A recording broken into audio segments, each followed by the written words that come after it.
नमस्कार. आज आपण एका खूप महत्वाच्या आणि सुंदर विषयावर बोलणार आहोत. श्रीमद भगवद्गीतेतला 15वा अध्याय पुरुषोत्तम योग. नमस्कार. हो, हा अध्याय खरंच खूप खास आहे. आपल्याकडे यावर आधारित काही संदर्भ साहित्य आहे आणि त्यातही ज्ञानेश्वरीतील जे निरूपण आहे ते तर म्हणजे अप्रतिमच. अगदी ज्ञानेश्वरीची गोष्टच वेगळी आहे. तर आज आपलं ध्येय काय आहे की या साहित्याच्या मदतीने क्षर, अक्षर आणि मग या दोन्हींच्याही पलीकडे असलेले पुरुषोत्तम म्हणजे नेमकं काय हे जरा समजून घेण्याचा प्रयत्न करूया. या संकल्पना थोड्या तात्विक वाटू शकतात, पण त्या आपल्या जगण्याशी कशा जोडलेल्या आहेत हे पाहूया. बरोबर. आणि ज्ञानेश्वरीचं वैशिष्ट्य हेच आहे की ती अशा गहन गोष्टी इतक्या सोप्या करून सांगते नाही का. असं वाटतं की माऊली आपल्याशीच बोलतायत. अगदी. क्षर, अक्षर, पुरुषोत्तम हे शब्द नुसते वाचण्यापेक्षा ज्ञानेश्वरीतून समजून घेणं, त्याचा अनुभव घेणं यात खूप फरक आहे. त्यातून त्याचं सौंदर्य जास्त जाणवतं. चला तर मग सुरुवात करूया. पहिली संकल्पना आहे क्षर पुरुष. क्षर हा शब्द ऐकल्यावर काय वाटतं? क्षर म्हणजे जे टिकत नाही, जे बदलतं, नाश पावतं. बरोबर. अगदी सोपा अर्थ आहे. आपल्या आजूबाजूला बघितलं तर काय काय दिसतं? सगळंच. आपलं शरीर. हो, आपलं शरीर जन्मापासून मृत्यूपर्यंत सतत बदलत राहतं. लहानपण, तरुणपण, म्हातारपण. निसर्गात बघा, ऋतू बदलतात, झाडं उगवतात, वाढतात. फुलं येतात, फळं येतात आणि मग एक दिवस सुकून जातात. हो, आपण ज्या वस्तू वापरतो, घरं, अगदी डोंगर, नद्या, सगळं काही. सगळ्या गोष्टी कालांतराने बदलतात, झिजतात, नाहीशा होतात. म्हणूनच त्यांना क्षर म्हटलं आहे. याचं एक साधं उदाहरण घेऊया का? झाडाचं पान. हा, चालेल. ते पान बघा कसं सुरुवातीला कोवळं, पोपटी, मग वाढतं, हिरवंगार होतं, काही काळ राहतं झाडावर आणि मग पिवळं पडतं, सुकून जातं आणि गळून पडतं. त्याचा एक जीवनक्रम आहे आणि त्याचा शेवट ठरलेला आहे. बरोबर. हेच आहे क्षर तत्वाचं स्वरूप या नाशवंत जगाचं. यात एक प्रकारची काय म्हणतात त्याला, क्षणभंगुरता आहे. हो, आणि ही क्षणभंगुरता ज्ञानेश्वरांनी फार सुंदर समजावून सांगितली आहे. ते काय म्हणतात, जगातील सर्व गोष्टी क्षणभंगूर आहेत, जशा आकाशातल्या ढगांच्या सावल्या. वा, काय उपमा आहे की नाही. ढग येतात, त्यांच्या सावल्या जमिनीवर फिरतात, पण त्या टिकतात का? अजिबात नाही. नाही. वारा आला की ढग गेले, सावल्याही गेल्या. तसंच आहे या सगळ्या जगाचं. ते दिसतं, खरं वाटतं, पण ते सतत बदलणारं आहे, निसटून जाणारं आहे. हे समजून घेणं महत्वाचं आहे, कारण मग जगातल्या गोष्टींमधली आपली आसक्ती थोडी कमी होते. म्हणजे जे टिकणारच नाही त्याला उगाच घट्ट धरून ठेवण्यात काय अर्थ आहे? अगदी. ठीक आहे. म्हणजे जे काही आपल्याला दिसतंय, जाणवतंय, जे बदलतंय आणि ज्याचा शेवट ठरलेला आहे ते सगळं आलं क्षरतत्वामध्ये. पण मग प्रश्न येतो की या बदलांच्या, या नाशाच्या पलीकडे असं काही आहे का जे कधीच बदलत नाही, जे कायम टिकतं? आणि याचं उत्तर गीता हो असं देते. बरोबर. आणि ते तत्व म्हणजे अक्षर पुरुष. अक्षर जे क्षर नाही, जे नाश पावत नाही, अविनाशी. गीतेमध्ये याला जीवात्मा म्हटलं आहे नाही का? म्हणजे आपलं शरीर जरी क्षर असलं तरी त्या शरीरातला आत्मा तो अक्षर आहे, अमर आहे. तो शरीराबरोबर जन्मत नाही आणि शरीर मेलं तरी तो मरत नाही. तो या सगळ्या बदलांच्या पलीकडे फक्त साक्षी आहे. याला कसं समजावून घ्यायचं? एखादं उदाहरण? हो, विचार करा. आकाशात खूप ढग आले, मग काय होतं? सूर्य दिसत नाही. सूर्य दिसेनासा होतो. पण सूर्य खरंच नसतो का तिथे? नाही, तो असतोच ढगांच्या मागे. अगदी. ढग गेले की तो पुन्हा दिसतो, प्रकाश देतो. तसंच काहीसं आत्म्याचं आहे. शरीररूपी ढगांमुळे तो कदाचित स्पष्ट जाणवत नसेल, पण त्याचं अस्तित्व ते अबाधित आहे. बरोबर. शरीर बदललं, नष्ट झालं तरी आत्मा तसाच राहतो, नित्य, शाश्वत. हो. आणि ज्ञानेश्वर महाराज याच आत्म्याच्या नित्यत्वावर भर देतात. ते म्हणतात, शरीर नाश पावतं, पण आत्मा जन्म मरणापलीकडे चिरंतन आहे. म्हणजे जन्म आणि मृत्यूच्या चक्रात तो अडकत नाही. शरीर म्हणजे कसं आहे, प्रवासात वापरलेल्या गाडीसारखं. गाडी जुनी झाली, खराब झाली की आपण बदलतो. तसा आत्मा हे शरीररूपी वस्त्र घेतो आणि वेळ आली की ते बदलून दुसरं घेतो. पण तो स्वतः मात्र या बदलांपासून वेगळा असतो. तो शुद्ध आहे, चैतन्यरूप आहे आणि अविनाशी आहे. हे अक्षर तत्व कळलं की मग मृत्यूची भीती कमी होते.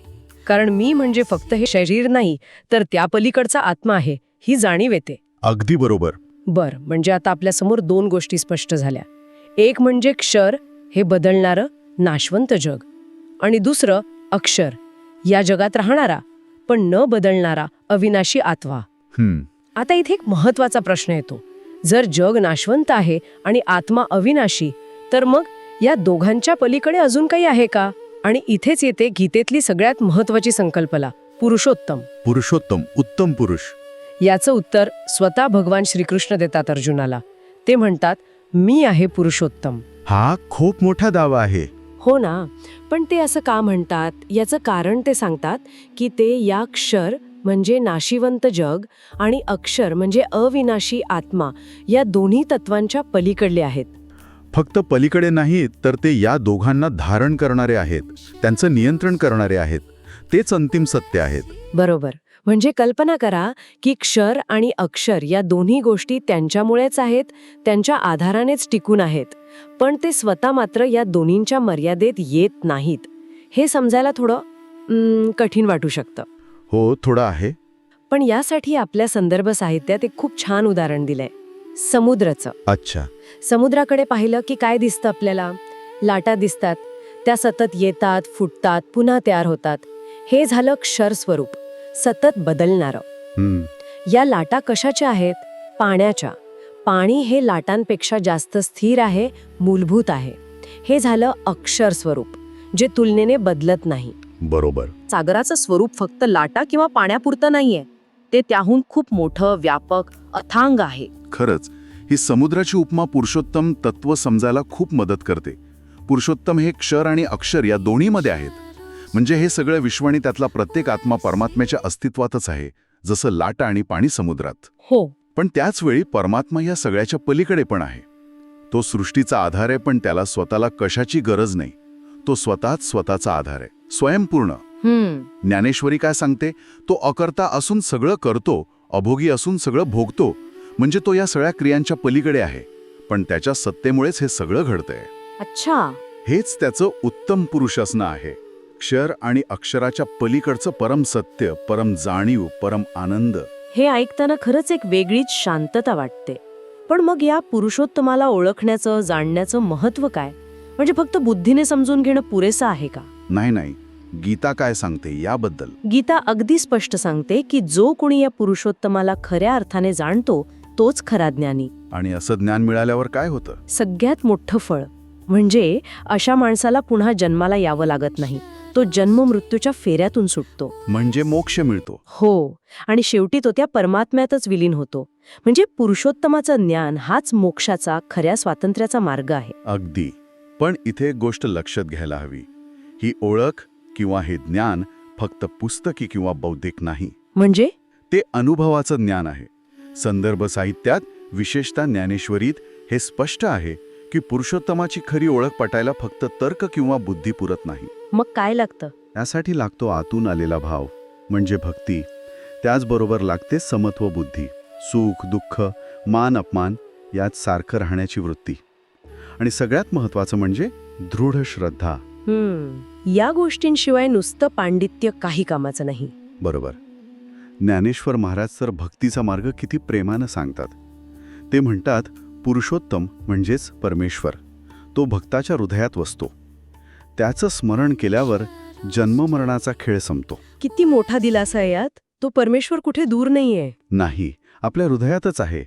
त्याला शोधायला कुठे बाहेर जायची गरज नाही. गरज आहे ती त्याला आतमध्ये ओळखण्याची, त्याचं सतत स्मरण करण्याची, त्याच्याशी प्रेम जोडण्याची. आणि स्मरण म्हणजे फक्त तोंडाने नाव घेणं नाही, तर सतत त्याच्या अस्तित्वाची जाणीव ठेवणं. असं झालं की हा जन्ममरणाचा जो कठीण वाटणारा खेळ आहे ना, तो आपोआप सुटतो, असं माऊली आश्वासन देतात. यात भक्तीची ताकद आणि सहजता दोन्ही दिसतात. खरंय. म्हणजे आत्तापर्यंत आपण जी चर्चा केली त्याचा गाभा आपण असा मांडू शकतो का की हे जे सगळं दिसणारं, बदलणारं, तयार होणारं आणि नष्ट होणारं जग आहे ते आहे क्षर. बरोबर. या जगात वावरणारा पण स्वतः न बदलणारा, न मरणारा, शरीरांच्या पलीकडे टिकणारा जो अंश आहे तो आहे अक्षर, आत्मा. आणि या दोन्हीचा जो आधार आहे, जो या दोघांनाही व्यापून आहे आणि तरीही त्यांच्या पलीकडे आहे, जो या सगळ्याचा नियंता आहे, तो आहे पुरुषोत्तम, म्हणजेच परमेश्वर. अगदी. ही 3 तत्व समजून घेणं हाच पुरुषोत्तम योगाचा मुख्य उद्देश आहे. आणि या ज्ञानाचा आपल्या रोजच्या जगण्यावर काय परिणाम होतो, याचा व्यावहारिक निष्कर्ष काय काढायचा? तर आपल्या संदर्भ साहित्यातून हेच स्पष्ट होतं की जीवनात खरी शांती, खरा आनंद आणि शेवटची मुक्ती जर हवी असेल तर ती फक्त त्या पुरुषोत्तम परमेश्वराच्या भक्तीतूनच मिळू शकते, त्याच्याशी जोडल्या जाण्यातूनच. हे फक्त कोरडं तत्वज्ञान नाहीये. नाही, हा जगण्याचा मार्ग आहे. सतत बदलणाऱ्या जगात क्षर आणि स्वतःच्या मर्यादित मीपणात अक्षर भावात अडकलेल्या जीवात न अडकता त्या सगळ्यांच्या पलीकडे असलेल्या पुरुषोत्तमाशी जोडलं जाणं, यातच जीवनाची खरी सार्थकता आहे. तर आजच्या आपल्या या विचारमंथनातून आपण क्षर म्हणजे नाशिवंत जग, अक्षर म्हणजे अविनाशी आत्मा आणि या दोहोंच्या पलीकडे असणारे सर्वांचे आधार आणि अंतिम सत्य असलेले पुरुषोत्तम म्हणजे परमेश्वर, या संकल्पना गीतेच्या आणि ज्ञानेश्वरीच्या प्रकाशात समजून घेण्याचा प्रयत्न केला. हो, आणि ज्ञानेश्वरीच्या भावार्थाप्रमाणे या सगळ्याचा शेवटचा आणि सर्वात महत्त्वाचा निष्कर्ष हाच आहे की जो क्षर आणि अक्षर यांच्या पलीकडील पुरुषोत्तमाला जाणतो त्याचं आयुष्य सफल होतं, तोच खरा मुक्त होतो. ही जाणीवच आपल्याला खऱ्या अर्थाने स्वतंत्र आणि परिपूर्ण बनवते. आयुष्य सफल होतं, या एका वाक्यात किती मोठा अर्थ आहे.